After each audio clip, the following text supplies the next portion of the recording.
लल्लू, लल्लू, कहाँ मर गया? लल्लू! क्या बात है बेबी? इतना पारा क्यों चढ़ा हुआ है? तुम्हारी हिम्मत कैसे हुई बच्चे को अकेला छोड़कर जाने की, जब मैं कह के गई थी कि उसको मत छोड़ना? बेबी, बस थोड़ी देर के लिए बाहर चला गया था। क्यों गए थे? मैंने तुमसे कहा था ना, शारदा का साया भी नहीं पड़ना चाहिए मेरे बच्चे पर।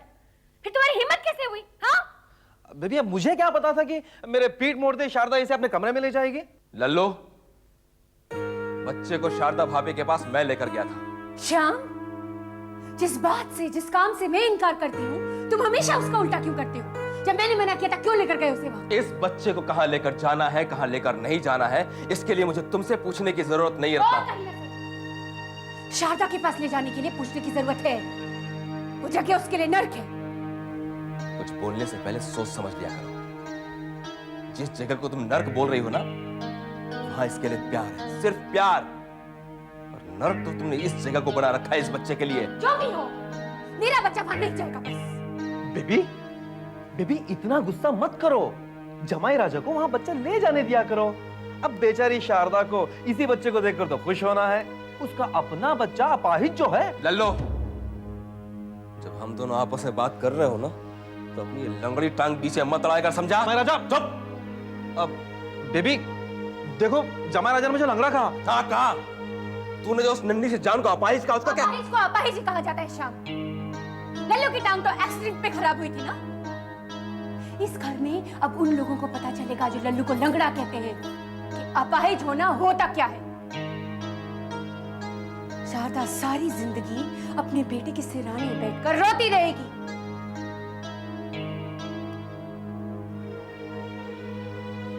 तुम्हें क्या पता रत्ना कि शारदा भाभी की आंखों में किसके हिस्से के आंसू आए हैं।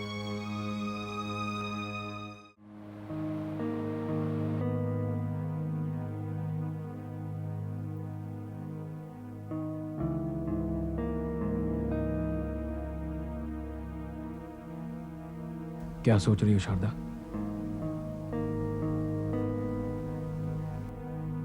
इसके अलावा मैं और क्या सोच सकती हूँ?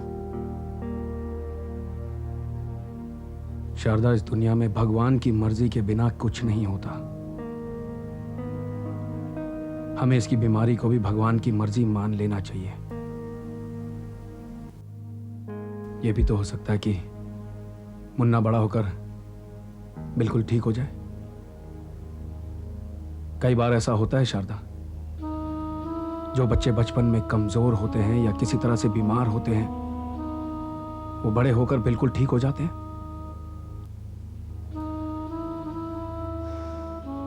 काश इसके साथ भी ऐसा ही हो। ऐसा ही होगा।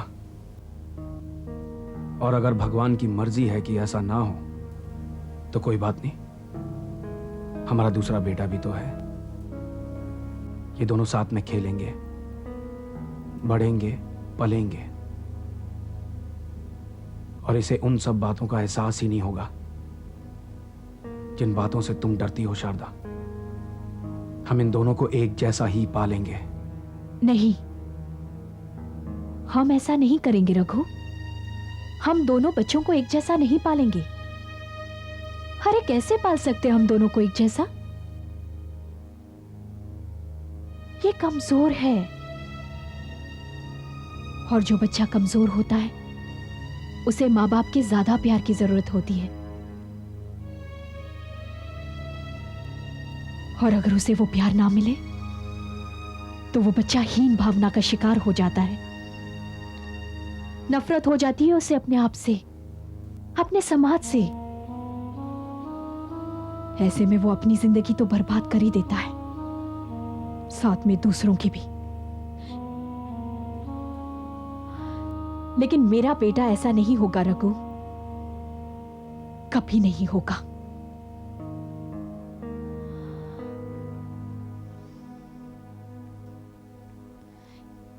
इसे इतना प्यार मिलेगा, इतना प्यार मिलेगा जो शायद आज तक कभी किसी को ना मिला हो।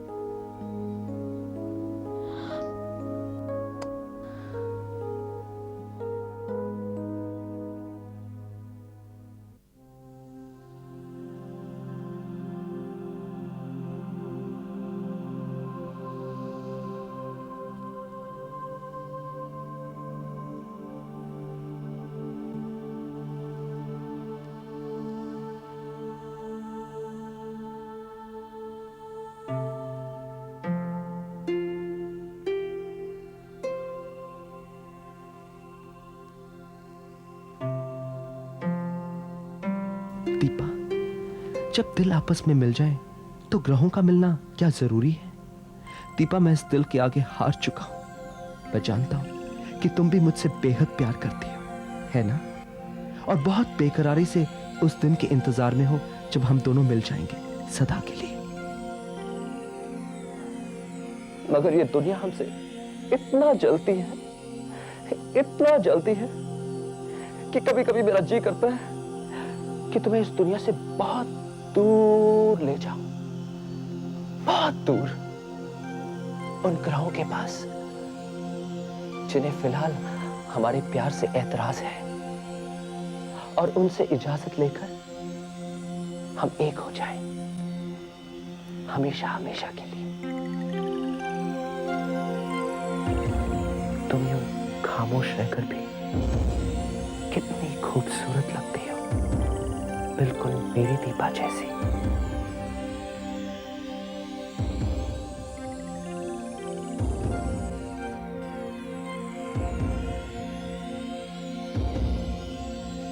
चाय।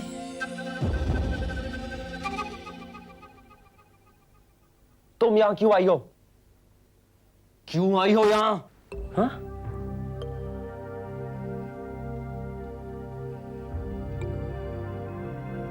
क्या देख रही हो? हाँ? दीपा को देख रही हो ना? हाँ? जलन हो रही है तुम्हें? जलन हो रही है ना?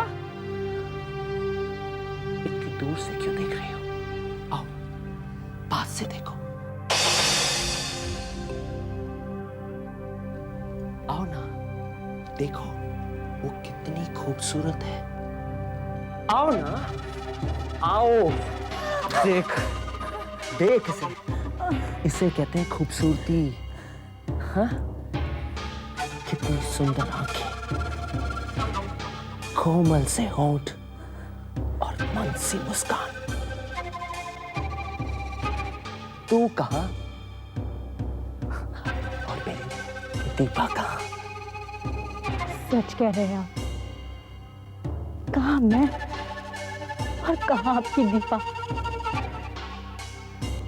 लेकिन अब ये फासला बहुत जल्द खत्म हो जाएगा। क्या मतलब है तेरा? आप क्यों इस मासूम लड़की की जिंदगी तबाह करने पर तुले हुए हैं? तू फिर जुबान चला रही है मेरे सामने? दफा हो जा।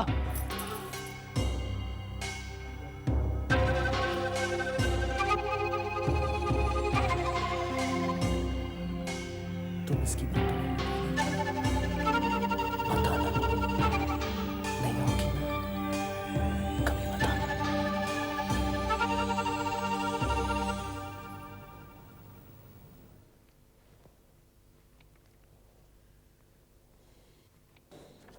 लल्लू, ये फाइल बहुत ध्यान से पढ़ लेना।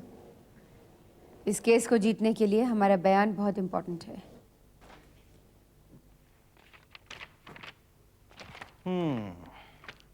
अच्छी तरह से पढ़ लिया है मैंने। Very good. बेबी, ये अदालत के मामले पेचीदा जरूर होते हैं, लेकिन इंसान की किस्मत बदल देते हैं। अब वो समय आया ही समझो जब हमारी किस्मत भी बदल जाएगी बेबी।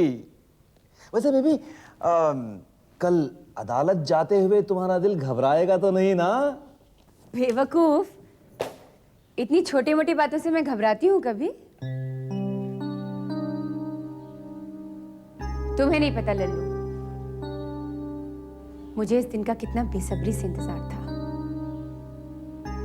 जब मैं मिस्टर वर्मा से अपना बदला ले सकूंगी और अपना हक भी।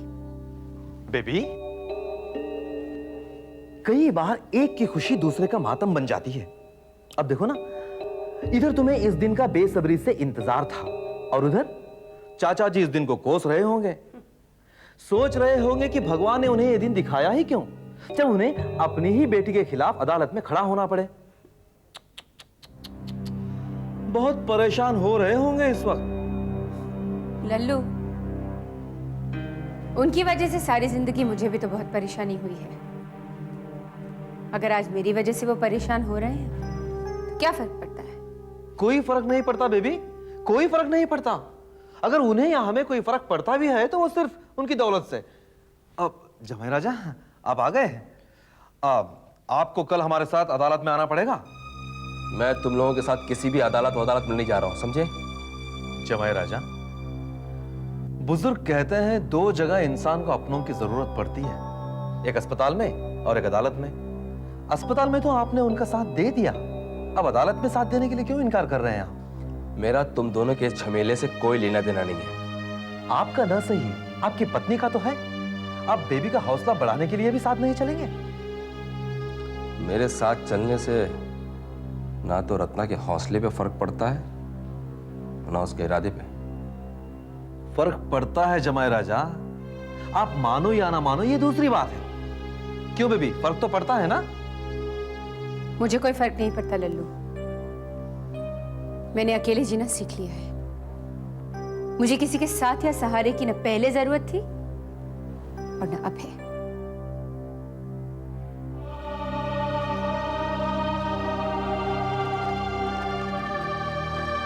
बेबी,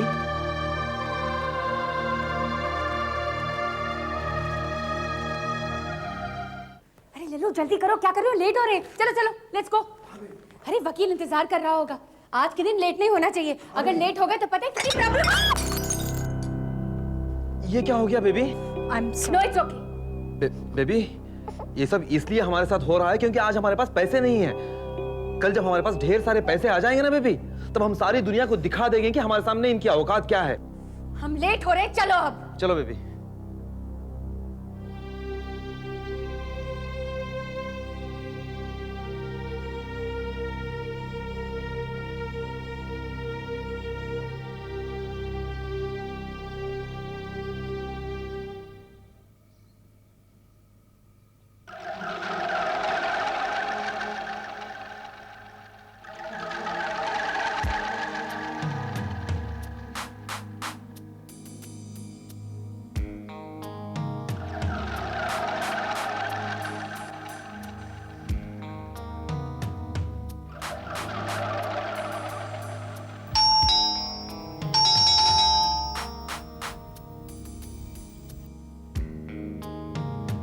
तुम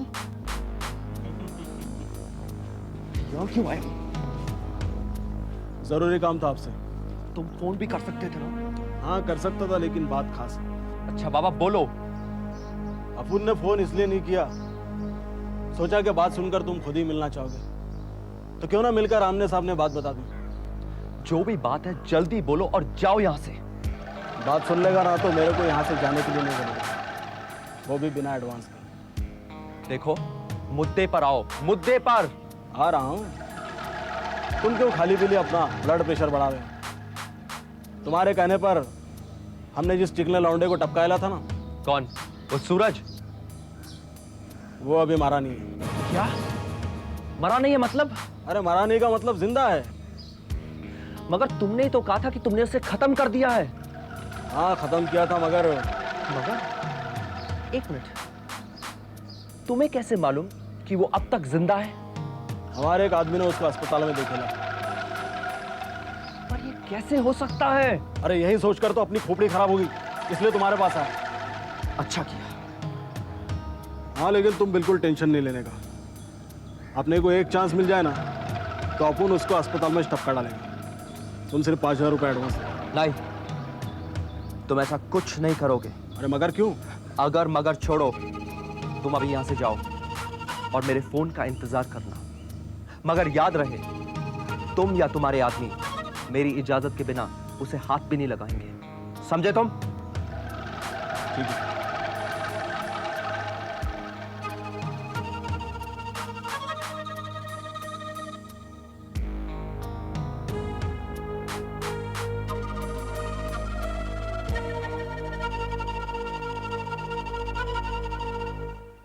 लो।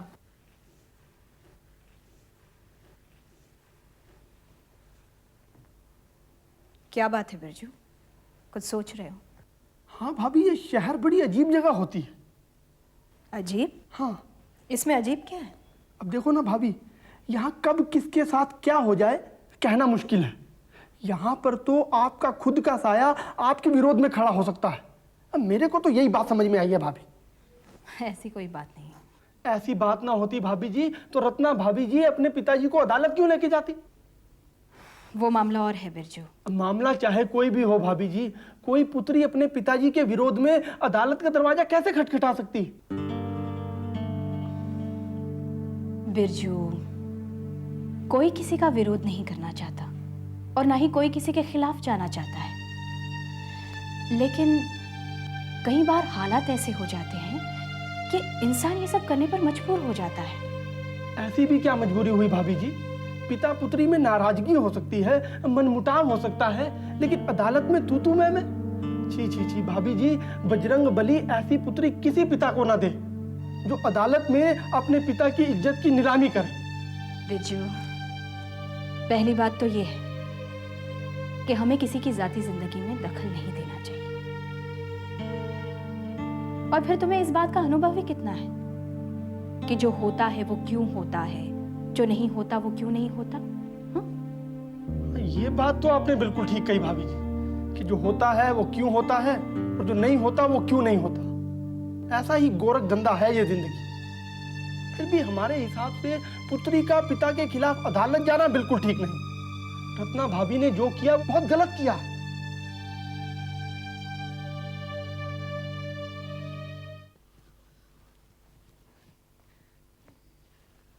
ये लो baby. Thank you Lallu. Baby ये तो कमाल हो गया। मैंने तो सोचा ही नहीं था कि जो चीजें इतनी मुश्किल लग रही थी वो इतनी आसान हो जाएंगी। यही जिंदगी है लल्लू, जो होता है वो लगता नहीं है और जो लगता है वो कभी होता नहीं है। लेकिन तुम्हें मेरे दिमाग की दाद देनी पड़ेगी बेबी। अगर मैं ना कहता कि अदालत पहुंचते ही बच्चे को चाची जी के गोद में दे देना तो कभी हमारे हक में बयान नहीं देती। अरे मुन्ना रो रहा है। नहीं नहीं रोना नहीं, रो नहीं बेटा, रो नहीं रो नहीं रो नहीं रो नहीं, देखो ये रो नहीं। बेबी ये अचानक बच्चे पर इतनी मेहरबान क्यों हो गई हो तुम? क्योंकि मेरी किस्मत इस बच्चे की वजह से ही बदली है लल्लू। वो कैसे? अरे अदालत में माँ का दिल इस बच्चे को देखकर ही पिघला था। इस बच्चे की वजह से उन्होंने हमारे हक में गवाही दी। उन्होंने तो पूरा पासा ही पलट दिया इस केस का, ये कहकर कि मिस्टर वर्मा के बिजनेस में लगा हुआ पैसा मेरे नाना का था। हाँ, ये सब तो कहा था चाची जी ने। तुम्हें मालूम है लल्लू उन्होंने ये सब क्यों कहा? क्योंकि बातों में मैंने उन्हें इस बात का एहसास दिला दिया था कि अगर इस प्रॉपर्टी में से मुझे मेरा हक न मिला तो उनका नाती भूखा मर जाएगा। ये जो हमारी जीत हुई है ये इसी बच्चे की वजह से। अच्छा, तो इसीलिए अचानक इस बच्चे से प्यार करने लगी हो? बेशक। इस चक्कर में तुम एक बात भूल गई दीदी। कौन सी बात? आज तुम इस बच्चे से प्यार करने लगी हो और इसी बहाने कल तुम्हें जमाई राजा से प्यार हो जाएगा और जमाई राजा के जरिए रघु तुम्हारे दिल में जगह बना लेगा। अगर तुम्हारे दिल में रघु के लिए जगह बन गई तो शारदा तुम्हें अपने आप अच्छी लगने लगेगी बेबी। और अगर शारदा तुम्हें अच्छी लगने लग गई तो तुम्हारे बदले का क्या होगा बेबी? लल्लू, मैं अपने मकसद को कभी भी नहीं भूलूंगी। तुम्हें याद है तुम ही मुझसे कहा करते थे कि बेबी इस बच्चे को तुम्हें शारदा के खिलाफ हथियार की तरह इस्तेमाल करना है। अगर मैं इस बच्चे को प्यार नहीं करूंगी तो उसके दिल में शारदा के खिलाफ जहर कैसे भर सकूंगी? वाह बेबी, अब तो तुम भी दूर की सोचने लगी। अब आएगा मजा शारदा के साथ चल रहे खेल का।